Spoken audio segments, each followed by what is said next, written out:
মানিকগঞ্জ ২ আসনের সাবেক সংসদ সদস্য ও কণ্ঠশিল্পী মমতাজ বেগমের ৬ দিনের রিমান্ড মঞ্জুর করেছেন আদালত। মানিকগঞ্জের সিনিয়র জুডিশিয়াল ম্যাজিস্ট্রেট আদালত এক বিচারক মোহাম্মদ আব্দুল নূর এ আদেশ দেন। এদিন পুলিশের কড়া নিরাপত্তা বেষ্টনী উপেক্ষা করে মমতাজকে বহনকারী প্রিজন ভ্যানকে লক্ষ্য করে অসংখ্য ডিম ও জুতা নিক্ষেপ করেন উৎসুক জনতা।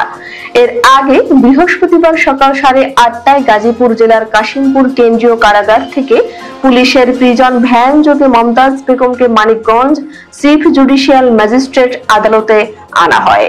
এ সময় মমতাজ বেগমকে বুলেট প্রুফ জ্যাকেট আর হেলমেট পরিধান করে আনা হয়।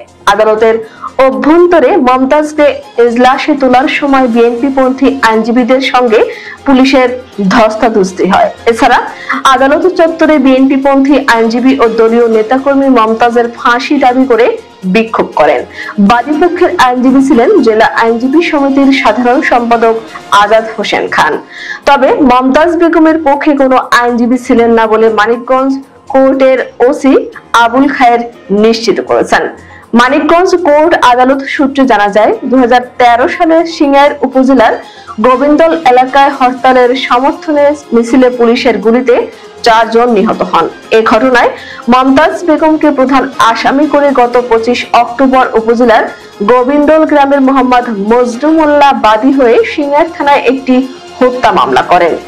এরপর তার নির্বাচনী এলাকা হরিরামপুর থানায় হামলা, মারধর ও ভাঙচুরের অভিযোগে আরেকটি মামলা রয়েছে। গত 29 অক্টোবর হরিরামপুর উপজেলা বিএনপির সাংগঠনিক সম্পাদক মোহাম্মদ দেলোয়ার হোসেন মামলাটি করেন।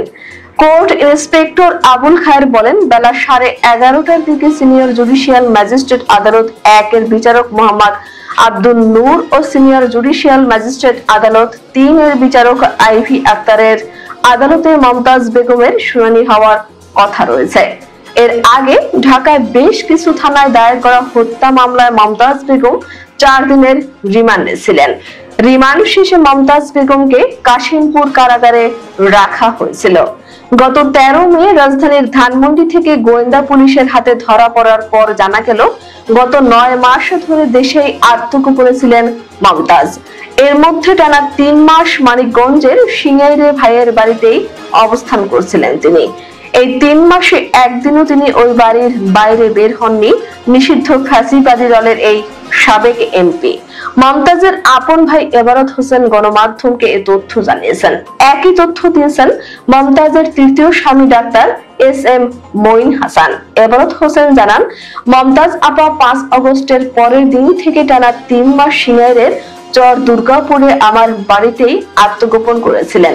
আমার স্ত্রী, সন্তান ছাড়া পাশের বাড়ির কেউই জানতে পারেনি যে সাবেক এমপি মমতাজ আমার বাড়িতে আত্মগোপনে ছিলেন। ওই সময় আপা দলের নেতাকর্মী সহ সব শুভাকাঙ্ক্ষীর সঙ্গে মোবাইল ফোনেও যোগাযোগ বন্ধ করে দেন।